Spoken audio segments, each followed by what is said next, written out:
Hey, it's Johnny Jet. Welcome back to my YouTube podcast. And today we have the founder of Scott's Cheap Flights, Scott Keyes.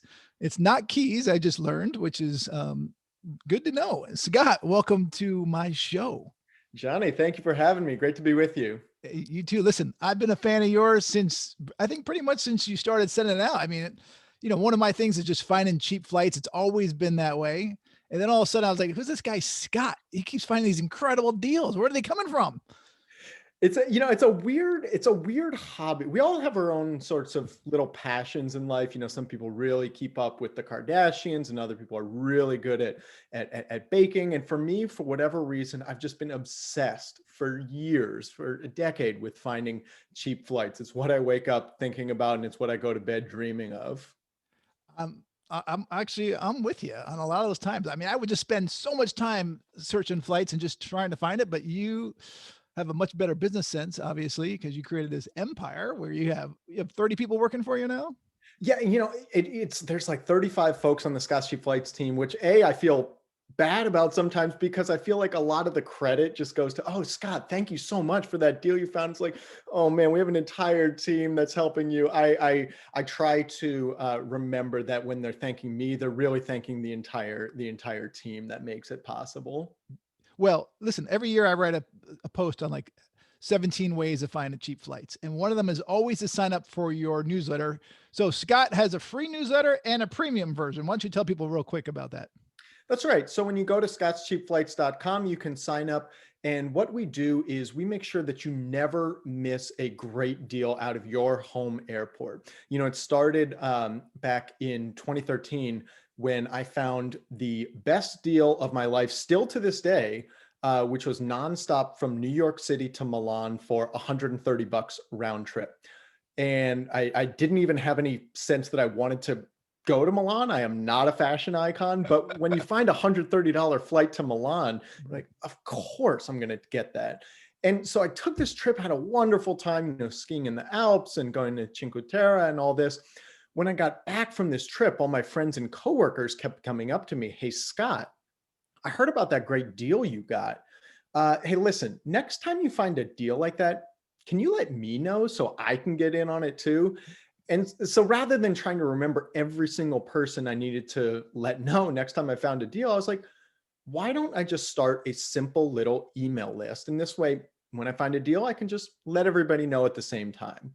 I had no idea at the time, but in that moment, Scott's Cheap Flights was born. And it was just a hobby for 18 months or so, just something I did for the love of the game, until eventually it got large enough that I had to start thinking about it. I started racking up some expenses and I was like, oh, wow, there's a lot of interest in this. I wonder if there's a business opportunity there. And so that's how it launched as an actual company in 2015. But I tell you, it was completely serendipitous. I did not come at this as somebody who a sort of aspiring lifelong entrepreneur. I come at this as somebody who just loved to be able to travel and hated overpaying for flights and loved finding those, sort of diamonds in the rough when they do pop up, those cheap flights, and then wanting to share it with people I know. Right. Well, I have a similar story. I started in 1995, my newsletter. Same thing. I used to be They, afraid to travel, afraid to fly, got over the fear and just started. Email was brand new back then. You were probably born around then. And it, a little bit earlier than that, things got a little thin on top, but no, same type of sentiment. Just finding out, wow, what are people asking for? What are people hoping to get on their travels, whether it's advice or knowledge or information, or just knowing when a cheap deal pops up and then helping try to make sure that they don't miss out on it. for sure. I mean, that's one of my people always ask me, how can I do what you're doing or whatever, or how do I get started? And listen, first follow your passion. If you have a good passion, do it at least on the side, and so you can make some money. And then once you start making money, then you do it full time. But Yeah, congratulations. that's exactly, what it happened with me. Because look, I came into this as somebody, again, who was not trying to, it wasn't sort of dead set to be an entrepreneur. I wasn't somebody who was like, oh, I have to start a company and let me figure out what that is. I was somebody who happened to be, got really good at finding cheap flights, and then just started getting all these demands from my friends and coworkers to let them know when they found this, or when I found a deal. But I was very hesitant for a long time to turn it into a company or to start to really put my full-time energy into it, because I was very cognizant of what the statistics are around startups, and the chances that any given small business or startup will succeed are not good. And so I was really kind of doing it moonlighting, doing it on the side for a while. It wasn't until sort of 6 or 8 months after launching it as a business that I realized, wow, there's a lot of potential here. Signups are going through the roof. I really owe it to myself to try to, dive headfirst into this. But a lot of folks kind of, for better or worse, dive in right from the get go. And whether I didn't have the courage or whether it was good sense, I didn't do that initially. I waited till I saw really those signals from the market that, hey, yeah, there's a lot of interest in this. Let's see how far we can take it. So did you have a job before this, and what were you I doing on the did. side? Yeah, I was a journalist, actually. I worked as a political journalist in DC for years. And that's partly how I think a pretty integral part of how Scott's Cheap Flights came to be, because look, I love the journalists and journalism, and I think it's just a wonderful profession. If you know much about journalism, especially in high cost of living cities like DC, it's not a job that you go into for the financial For compensation. sure. It is a relatively low paying, especially when you're first out of college. I graduated college and took my first job in journalism, getting paid $34,000 a year in one of the most expensive cities in the country, which for me felt like, oh, wow, I've struck gold. Like, this is more money than I could have ever imagined. But at the same time, between rent and food and everything else, I realized, wow, if I want to be able to travel, I'm going to have to get really good at finding cheap flights. I knew that they were out there, and I knew that people were finding them somehow. And I wanted to make sure that I wasn't missing out on them, because for me, it was going to be the difference between being able to take that trip, to the Galapagos or to Europe or wherever, or not being able to go at all. So where did you grow up? I grew up actually in Southwest Ohio, a small little town, 3,500 people, called Yellow Springs. The main reason people have heard of it is either for Antioch College or because it's Dave Chappelle's Oh, hometown. is it? Um, and so, yeah, I grew up in Ohio, went to school out in California, lived in DC and Mozambique and Mexico and Colorado before finally now settling out in Portland, Oregon. All right, back up. You said Mozambique? Yeah, I was out in Mozambique for, gosh, a month or two. It was a little kind of post-college thing before coming back to the US and then heading out to Wow. DC. How was that? It was very eye-opening. I mean, obviously, it's a very, very different experience than what I had in certainly in California or Ohio, but it was one of those, I think, enlightening trips where you realize how much connection you can develop and foster with other people where you don't even speak the same language. Uh, Portuguese I was gonna say is they one of the speak main. Portuguese, right? Yeah, Portuguese is one of the main languages there, which I do not speak, alas. I speak some Spanish. I would try to sometimes bring out the Spanish, didn't work very well. And then, there are other more smaller local languages. But one of the most fascinating things for me was just constantly, I'd be hanging out on a beach and just like hanging out with some kids. And they could tell, obviously I'm not from there, but they could also tell that I probably didn't speak the local language. But there was still this connection, and we could kind of communicate in a way. We could play games together. We could just like go jump in the ocean. It was actually really almost I don't know, a sense of community and connection that oftentimes you look for when you travel, but sometimes find and sometimes don't. For me, it was really fun to be able to share that connection that you can feel sometimes, even without kind of spoken word language communication. Right. And before the pandemic, did you find any cheap flights to Mozambique? Not often. We find much more cheap flights to kind of the more common, more sort of popular tourist destinations in Africa. Think South Africa, Kenya, Morocco, and Egypt. To a lesser extent, Tanzania, Uganda. Seychelles? Seychelles every once in a while. The cheapest I've probably seen to Seychelles from the US all in, maybe $700 round trip. It is not a place that you're going to get to very cheap, but there are ways to get there cheaper than, just going in and searching from your home airport to to the Seychelles. There are ways to still try to bring the price down and make sure you're not overpaying. Yeah. So one of my tips for, finding cheap flights is getting like a double ticket. So let's say I was going to, where I was going to, I'm spacing on the name of it. Let me look at my map. In Italy, Sardinia. Oh my Yeah. gosh. How could I forget about Sardinia? And going Wow. from New York to Sardinia in the summer, it was like 3 grand. And then I was like, you know what? I booked New York to London on one ticket and then another ticket, London to Sardinia, which they leave at a separate airport. So you got to leave plenty of time in between. Yes. And so do you offer that at all too, or no? Absolutely. I love this trick. This is a tactic called the Greek island trick. And so let's imagine, you're going somewhere like Sardinia, or let's say you're going to Santorini, one of the most famous Greek Right. islands. If you search for flights from your home airport to Santorini, let's say it's out of New York, chances are you're going to be looking at $2,000 tickets, maybe more if it's in the summertime. But we regularly find flights from New York to Athens nonstop for as little as like $350 round trip.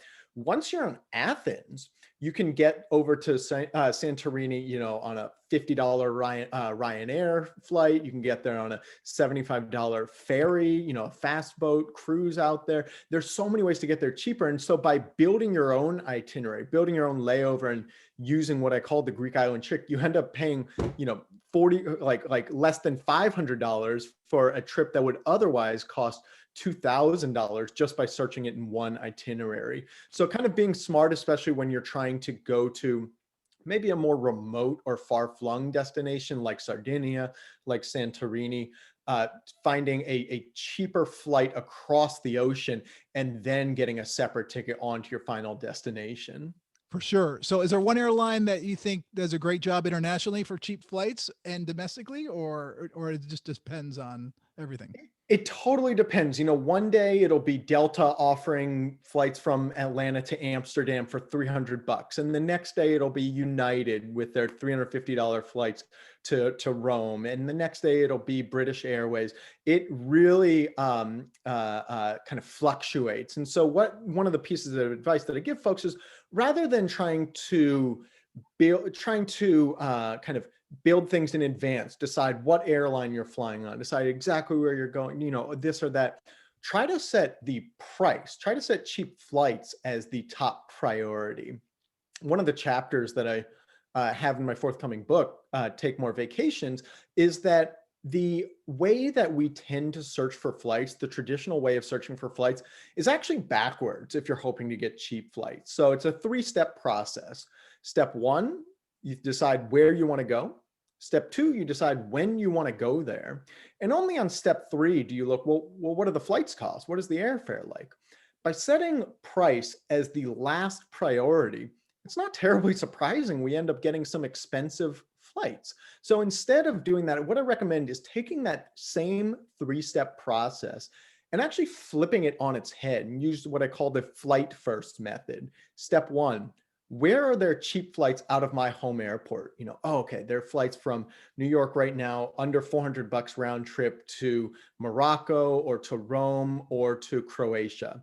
Step 2, of those places where there are cheap flights available, which one interests you the most? Oh, I'd love to go to Croatia. I've never been. Those beaches, the scenes from Game of Thrones down in Dubrovnik looks incredible. Step 3, of the cheap flights to Croatia, when are they available and what works with my schedule? Oh, there's a week in September when I can get off work and they're only $350. So by setting price as the top priority rather than the last priority, that's how you're going to end up getting some really cheap flights and how you're going to be able to take many more vacations than you would if you set price as the last priority. Right. So when you do find a cheap flight, do you then quickly look at either an Airbnb or a hotel to see what those prices are? Because there could be a conference in town, or, you know, Yeah, I mean, oftentimes in that's sort of what I'm thinking as part of step 2. So I'll do step 1. I'll see, okay, where are the options? Where are there cheap flights out of my home airport? And to be clear, that's always changing. There's not a set, there's not a set array of destinations that are always cheap. One day flights from New York to Barcelona might be $600, and the next day they might be $250. So it pays to kind of be flexible and kind of monitor things a little bit. But then in step two, when I see where are some options, that's when I'm starting to do a little bit of research. So it's not just where interests me, but also taking a look, yeah, what are the accommodations cost? What can I do there? How long is should I be traveling for? What times of year are best to, I'm not particularly enthused to be in Sevilla in the middle of July. I've done that once, like 10 years ago. Let me tell you, I understood why Spanish people take siestas at 2 or 3 p.m. because it is brutally hot Right. in the middle of the afternoon in southern Spain. So, looking at those sorts of average monthly weather reports, and then sort of getting a sense, okay, yeah, Croatia in May, that sounds like a great trip. Let me then see what dates work. So are there certain destinations that are, always cheap? I mean, you say Athens, you find flights for 300. I mean, are there certain places that you can always pretty much rely on? I mean, before it was Iceland Air, or not Iceland Air, it was Mm, WOW going to Iceland. And mm. now, but once you get to Iceland, it's crazy expensive. Yeah, there's certainly a lot of places that are much more common to see cheap flights than others. So if you're going to vary region to region. If you're going to Europe, where we see cheap flights pop up most consistently, and this is mostly true pre-pandemic and what I expect to be true again post-pandemic. Right now, there's a real kind of dearth of cheap flights to Europe, in large part because the airlines just aren't flying nearly as many flights there right now, while the borders are mostly closed for tourism. But once those start to reopen, hopefully as soon as this summer, then I think you're going to see a bunch of cheap Europe flights start to reemerge. But in thinking post-pandemic, where which cities are most likely to be cheap, typically you're seeing Spain. So Barcelona and Madrid, two great, we see regularly flights from New York and Boston and the East Coast, even Chicago over to Barcelona or Madrid for as little as $250 round trip, usually nonstop. Paris and Amsterdam, also very, very common to see cheap flights to those cities. And Rome, I would say, is up there as well. Now, there are certainly, I've seen just about every single city in Europe go under $350 round trip, at least a few times a year, if not more often. But when you're thinking about where's the most common to see cheap flights, it's that sort of Barcelona, Madrid, Paris, Amsterdam, and Rome, I would say make up the lion's share. I assume that's because there's so much competition on those routes. That's exactly right. So oftentimes we have this mental model of thinking, well, it's uh, um, we think of flights almost like we're thinking of road trips where the cost of driving from New York to Pittsburgh is a lot lower than flying from New York or than driving from New York to Chicago. So, a flight from New York to Pittsburgh must be cheaper than a flight from New York to Chicago, right? Well, not at all. In fact, it usually is more expensive to fly from New York to Pittsburgh than New York to Chicago. And the reason why is the jet fuel is actually a pretty small like portion of the way that airlines are thinking of their expense and how they should be charging for those flights. And what the much more common determinant of how often a cheap flight pops up on a route is just competition between the airlines. How many airlines are flying this route and how often are they flying it? And so you see a ton of flights between New York and Chicago, but you don't see all that many flights between New York and Pittsburgh, which is why they tend to be more expensive. And that's the same thing with Europe. You see a ton of flights from New York to Madrid and Barcelona and Paris, and less to places, think Geneva, or less to places like oh gosh, I don't know, to Brussels, say. They happen, but also the other thing too with a place like, let's say, Brussels or London, is cheap flights certainly pop up in those destinations, but one factor that makes them slightly less likely to pop up than a Barcelona, say, is the fact that there are many more business travelers who are on a plane flying between New York and London or New York and Brussels than there are on a plane between New York and Barcelona. And when the airline knows there's a bunch of business travelers on there, what do they want to do? They want to jack up the price because they know the business travelers will pay it because it's their company paying, not them. Whereas vacationers, leisure travelers like you and I, we care a lot what the price is because it might be not only is every dollar we spend on airfare a dollar we can't spend, at a restaurant or a bar or tour, but it's also money that is in, finite supply. Like if the flight is too expensive, we're just not going to take it. We're going to fly somewhere else or take a road trip or not go on vacation at all. And so airlines, there's a kind of a natural ceiling to how much airlines can charge when they know it's a leisure traveler buying that ticket than if it's a business traveler. Right. So how about people like us who are on the West Coast? You're in Portland, right?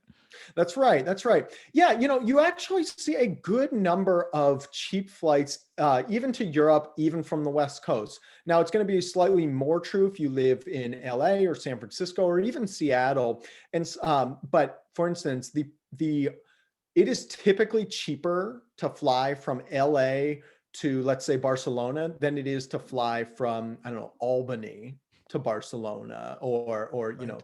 Charlottesville or somewhere like that, a smaller East Coast airport, even though it's a shorter distance from those, because again, there's far less competition between those city pairs. The airlines aren't forced to undersell one another the way they are for a flight between LA and Barcelona. Which brings up another topic. And one of my tips for finding cheap flights is hidden city tickets. Although the airlines are really starting to clamp down on that, it seems.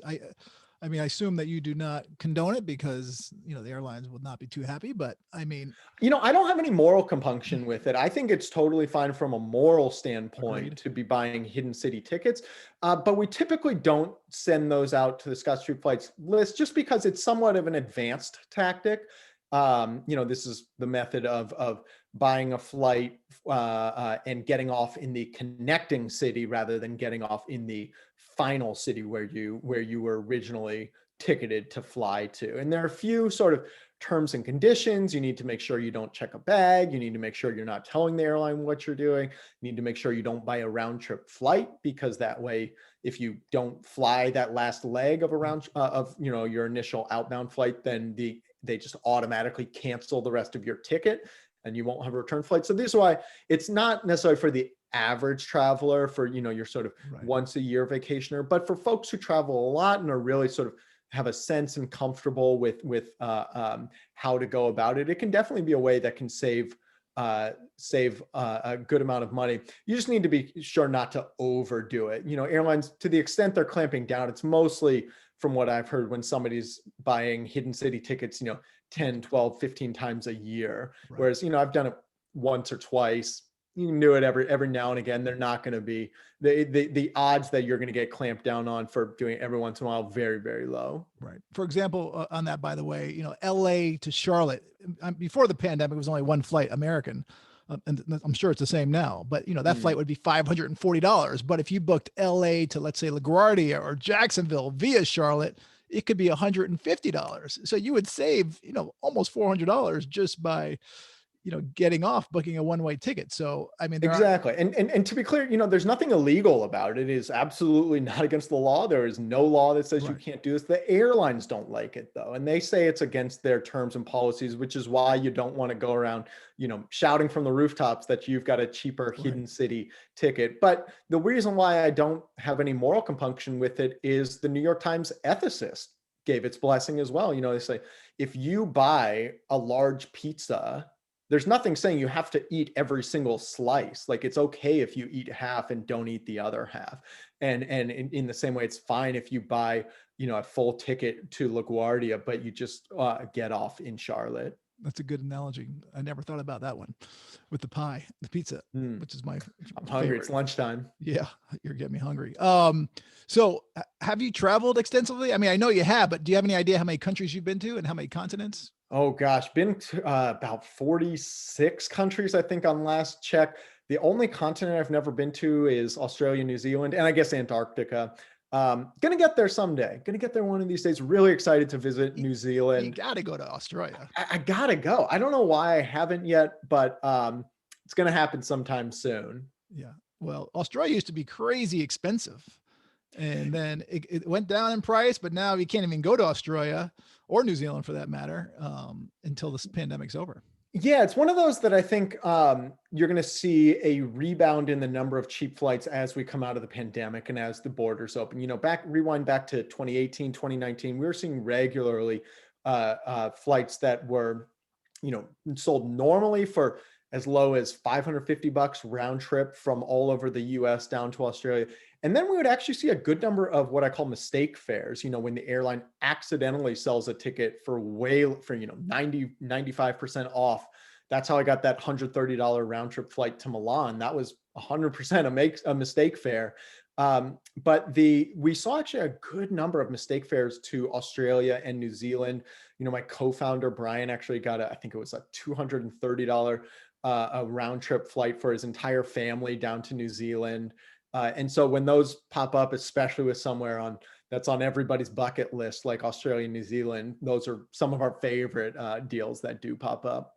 So speaking of mistake fares, a couple things, do you think that's moral because or ethical? And also, are the airlines, they seem to be clamping down on those too. Like, they'll say, sorry, that was a mistake. And if you went and booked hotel accommodations or non-refundable reservations, you could be screwed. Yeah, so mistake fares, we mentioned like are when the airline accidentally sells a ticket for way less than they meant to. And, the biggest question on everybody's mind is, well, is the airline going to honor it, or are they just going to cancel your tickets? What we found is that 85% of the time, 80, 85, 90% of the time, somewhere in that range, the airlines do honor the tickets. Some of the recent mistake fares we found just in the past few months, Atlanta down to Chile for $63 round trip. Wow. Um, I guess they forgot to put a zero on the end of that 630. Exactly. The flights from Boston to Puerto Rico for $23 round trip. These mistakes happen more frequently than you would think. And when they do, that's almost what we're there for, to make sure that folks don't miss out on it, because then it's a race against time. You're trying to book it before the airline realizes the mistake and fixes it. And most of the time, if you have booked your ticket before they fix it, then you're able to have a bona fide mistake fare and take that trip. A few mistake fares that I've personally gotten in my life, I mentioned that $130 round trip flight to Milan, $169 round trip to Japan, 225 round trip to Brussels twice, 225 round trip to Barcelona. So they happen quite a bit. And I can tell you from personal experience, most of the time they get honored. The reason why the airlines honor it most of the time is that before 2015, they were actually legally required to honor it. That changed in 2015. And a lot of people thought, okay, well, airlines are never going to honor mistake fares now. Why would they? They continue to do so at a very high rate. And the reason why is they don't want a social media spitstorm on their hands. They don't want they don't want people just irate at them on Twitter, on Facebook, elsewhere, saying, I can't believe you canceled my ticket. This is such a travesty. And on the flip side, if the airline honors the fare, they usually are receiving huge marketing dividends from people, tweeting about them, sharing with their friends. I got this amazing deal. There was one of my favorite mistake fares was in 2018, was a business class mistake fare from the West Coast out to all over Southeast Asia, Hong Kong, Vietnam, Bangkok, et cetera, for $560 round trip in business class. Qatar, was that Qatar? That was on Hong Kong Oh, okay. Airlines. And they, not only did they honor the mistake fare, they actually handed out little cards to people in business class when they got on, like, congratulations on getting the deal of a lifetime, tweet about it with this hashtag, this or that. So, real kind of turning lemons into lemonade. Right. You mentioned about what if you book non-refundable accommodations or something, and they do end up canceling it. Here's your best bet. Those rare instances when an airline does cancel a mistake fare, that 10 to 15% of the time, they usually do so almost always within the first 48, 72 hours. And I've almost never seen it later than a week or two after booking. And so what I will do is, when I book that mistake fare, I'll just sit tight for 2 weeks. I'll Pray. send all my good juju, hope for the best that they do decide to honor it. And if it's been 2 weeks and I haven't heard anything, it's a real no news is good news situation, then I start making plans for that trip. But give it a little bit of time to make sure you don't accidentally book something and then find out your ticket gets canceled. Theoretically, the Department of Transportation has said if you book a non-refundable, accommodation or tour, and then the airline cancels your ticket, they are actually responsible for reimbursing you for that. I haven't seen that tested much, and so Right. I certainly wouldn't want to be the guinea pig testing it. I would just wait, a good 2 weeks Yeah. before starting to make Yeah. plans. Good luck, especially if you book something internationally, because you're not going to. Yeah, it can not sometimes just not even be worth the hassle to try to recoup your money. Right. Uh, totally. So, do you have a favorite airline? Oh gosh, I mean, being in the Pacific Northwest, I'm a big fan of Alaska, partially because their miles are, in my opinion, one of the most valuable, but also because there are little kind of tips and tricks you can use with them. They have a ton of different partners. You can do like free layovers on a round trip flight.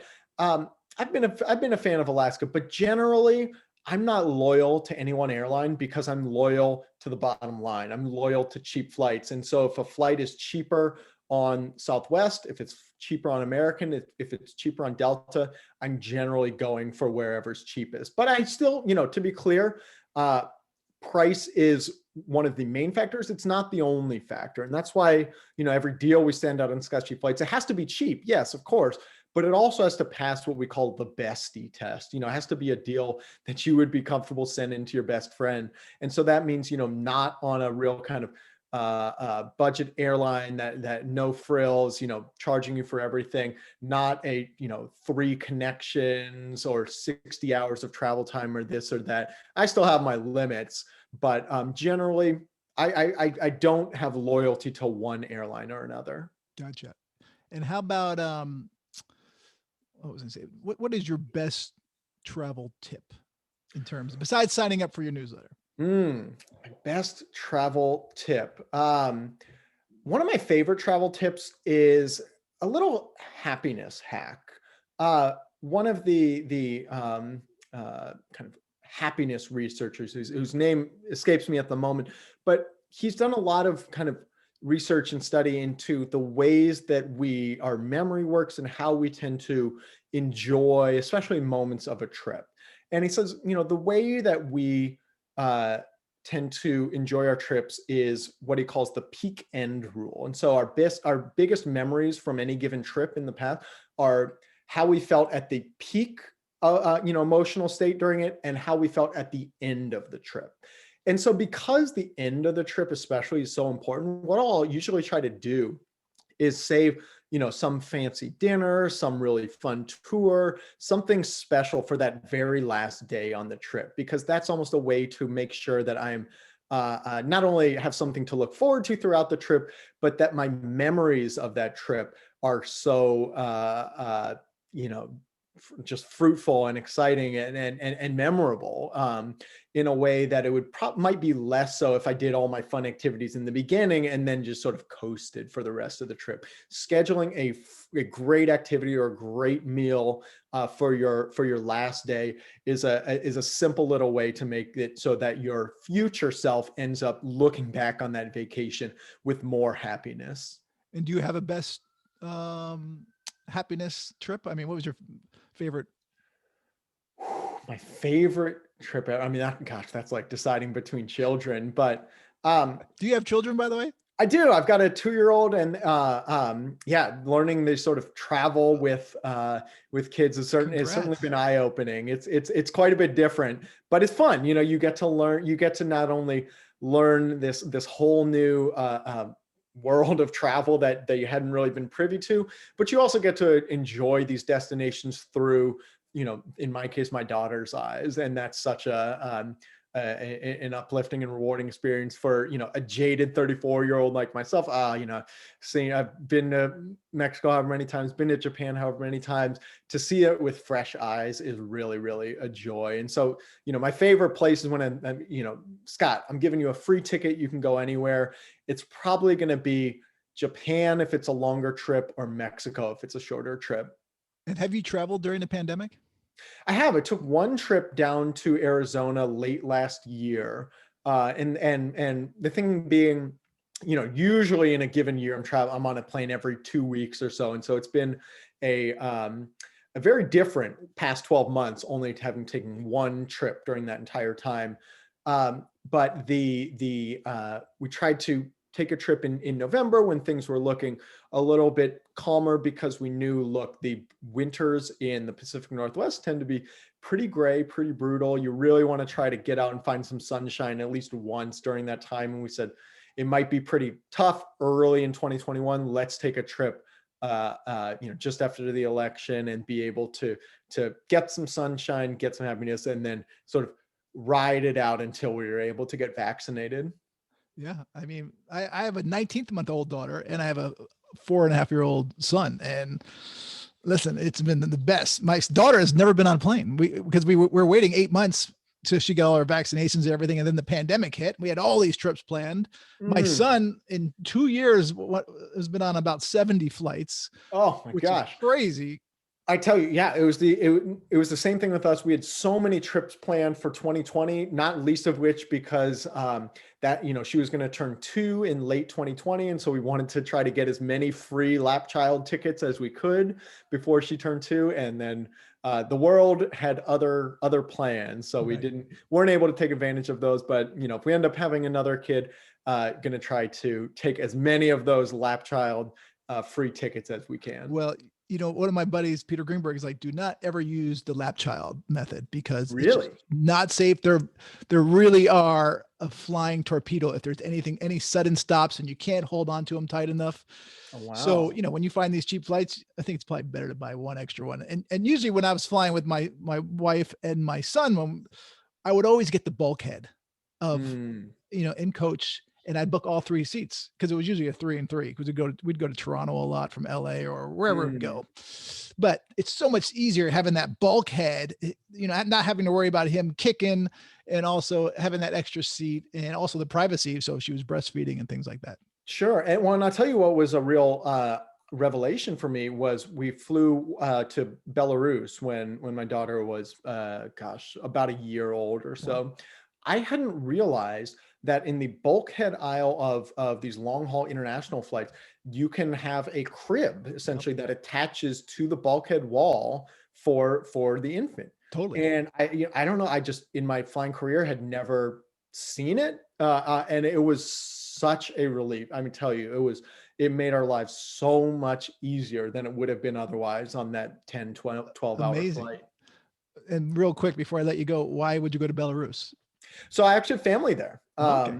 Yeah, my wife and I have a lot of family out in rural Belarus, which is, to me, like one of the reasons why I'm out here preaching the cheap flight gospel is, look, Paris is amazing, Rome is amazing, Tokyo is amazing. The places that we think of as amazing are amazing, but there are so many other parts of the world that are going to be amazing to you personally, Johnny, or you personally, viewer, that aren't necessarily appealing to the average tourist or the average traveler. And so one of the reasons why I love cheap flights and being able to take, 3, 4, 5 trips a year is being able to test out some of those places that are further down the bucket list. Because in a lot of cases, those are the places that end up, you find the most sort of joy or meaning in.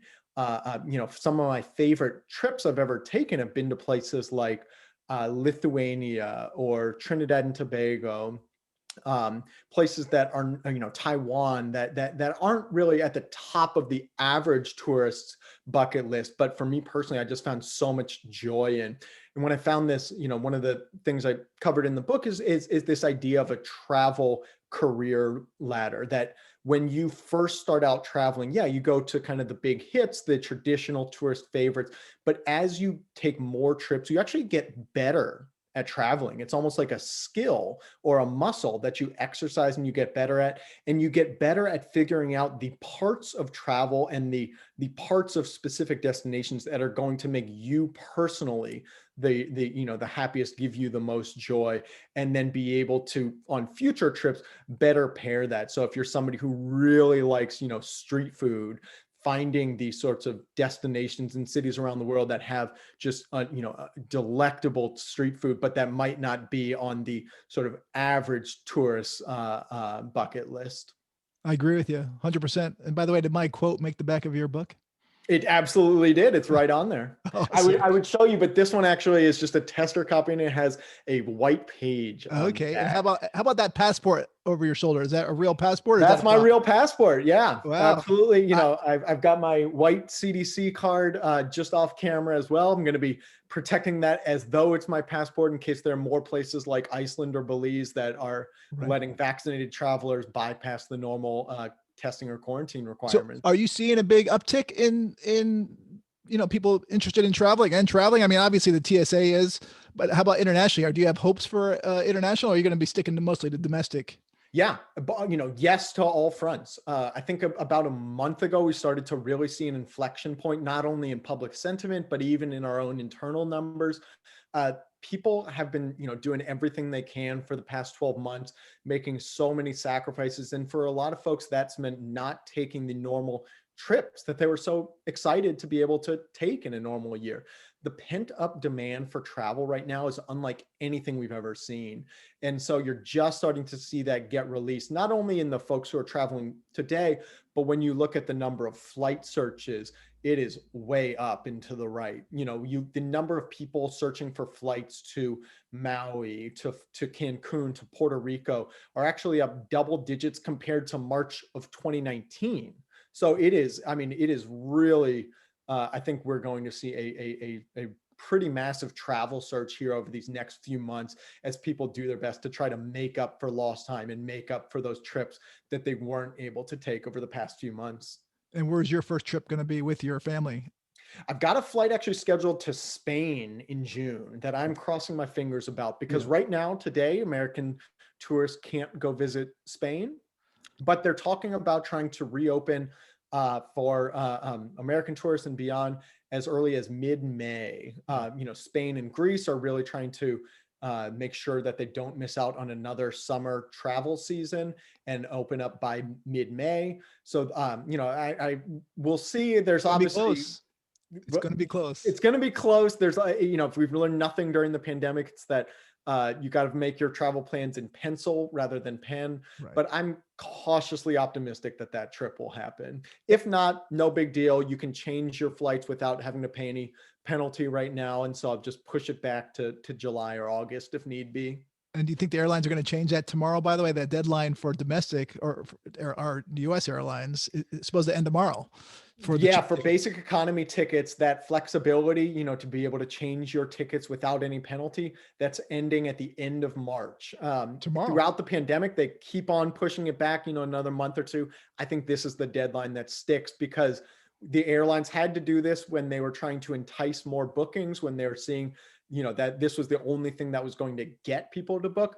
But now people are going to book regardless. People are booking their flights. I think the airlines have decided we don't need to add extra incentive. But to be clear, if you book in main economy or higher, change fees are gone for you permanently now. This is a change that happened late last year, where the airlines across the board, except for the budget airlines, the main US airlines, Delta, United, American, Alaska, JetBlue, Hawaiian, all said, if you book main economy, you can change your dates later without having to pay any penalty to do so. If the new flights are more expensive, you do have to cover that fare difference. But if the new flights are cheaper, you actually, on most airlines, will get the difference back in the form of a travel credit. So all the more reason in my mind to prioritize cheap Except flights. United on that one.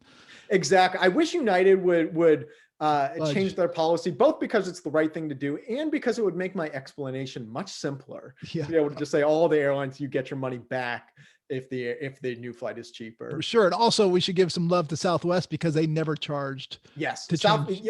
Thank you. Yes. I I always feel terrible. I forgot the dancing with the one who brought me there. But yes, Southwest is the OG king of no fees for changing your flights. And on Southwest, unlike many of these other ones, you have much more flexibility to be able to cancel your flight and either have essentially retain full credit. You can use those funds in full for a different flight. Gotcha. Well, Scott, we've been speaking for almost 45 minutes. It was supposed to be 20 minutes, but you're such an interesting guy. And you know what? We're going to have to do this again.